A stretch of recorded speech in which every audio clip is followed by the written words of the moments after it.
ছয় সপ্তাহ ধরে বেতন না পাওয়ার অভিযোগে ফের ধর্নায় বসলেন ডুয়ার্সের চা বাগানের শ্রমিকরা।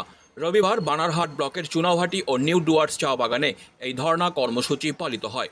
চা শ্রমিকদের দাবি, কেন্দ্রীয় সরকারের নিয়ন্ত্রণাধীন এই দুই চা বাগান সহ কারবালা ও বানারহাট বাগানে গত 6 সপ্তাহ ধরে শ্রমিকদের বেতন বন্ধ। এমনকি স্টাফ ও সাব স্টাফদের 3 মাস ধরে বেতন দেওয়া হয়নি বলেও অভিযোগ। চুনাভাটি ও নিউ ডুয়ার্স বাগানে শ্রমিকরা এদিন ম্যানেজারের অফিসের সামনে শান্তিপূর্ণভাবে ধর্না কর্মসূচি গ্রহণ করেন।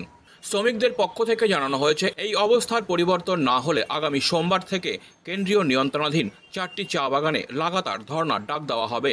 এক শ্রমিক বলেন, ঘরে চাল নেই, বাচ্চাদের পড়াশোনা থমকে যাচ্ছে, 6 सप्ताह धरे वेतन ना पेये आम्रा दिशेहारा।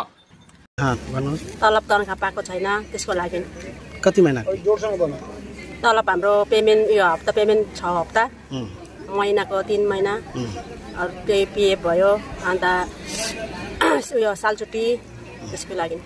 আরেকজন শ্রমিকের দাবি, এটা প্রথমবার নয়, আমরা এর আগে 17 নম্বর জাতীয় সড়ক এবং আন্তর্জাতিক 60 রোড অবরোধ করেছি, কিন্তু আজও কোনো ফল মেলেনি।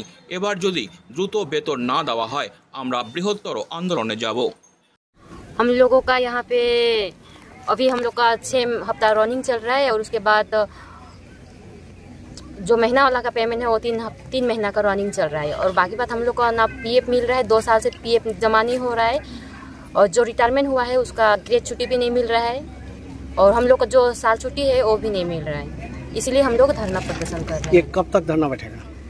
जब तक हम लोग का पेमेंट का कोई सुनवाई नहीं होगा तब तक हम लोग धरना में बैठेंगे।